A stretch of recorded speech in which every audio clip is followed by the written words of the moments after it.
Sanib-puwersang nagsanay ang Pilipinas, Amerika at Japan sa pag-asinta sa kunwaring drone at barko ng kalaban. Ikinasa ang bahaging yan ng balikatan exercises sa Ilocos Norte, probinsya ng Pangulo. Nakatutok si Chino Gaston.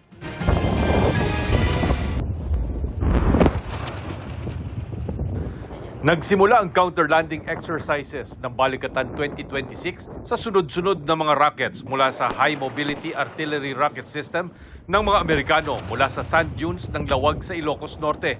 Ang kanilang target, ang mga unmanned drone at parating na barko ng kunwari kalaban. Nasundan ito ng pagdagungdong ng mga artillery shells sa karagatan at pagpapakawala ng rockets ng mga attack helicopters.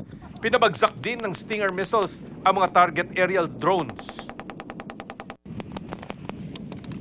Tinadtad naman ng machine gun at mga kanyon ang mga unmanned surface vessels at dummy targets habang nakatago sa mga hinukay na bunkers sa buhangin ang mga Amerikano, Pilipino at sundalong Hapon. At habang nangyayari ang exercises, nakamonitor ang mga surveillance aircraft at drones sa himpapawid at karagatan para magbigay ng real-time feedback kung saan tumatama ang mga bala, artillery at lokasyon ng mga kunwari kalaban.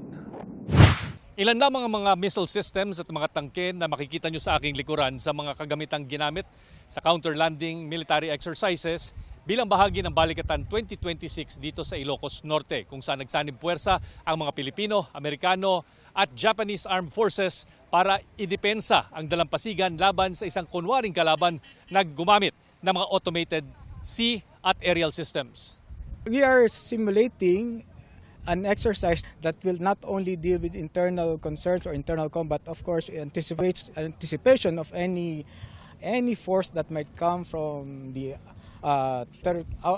shore, but not and I would like to emphasize that it is not directed towards any particular country. In our modernization of our militaries, we look to modernize our capabilities with unmanned systems, not only in the air, but also in the sea. Ito ang unang pagkakataon na sumali ang Japanese Self-Defense Force sa Balikatan, bunsod ng pagpirma ng Reciprocal Access Agreement sa pagitan ng Japan at Pilipinas. Actually, it is a very great experience for us. This is the first time to join this exercise.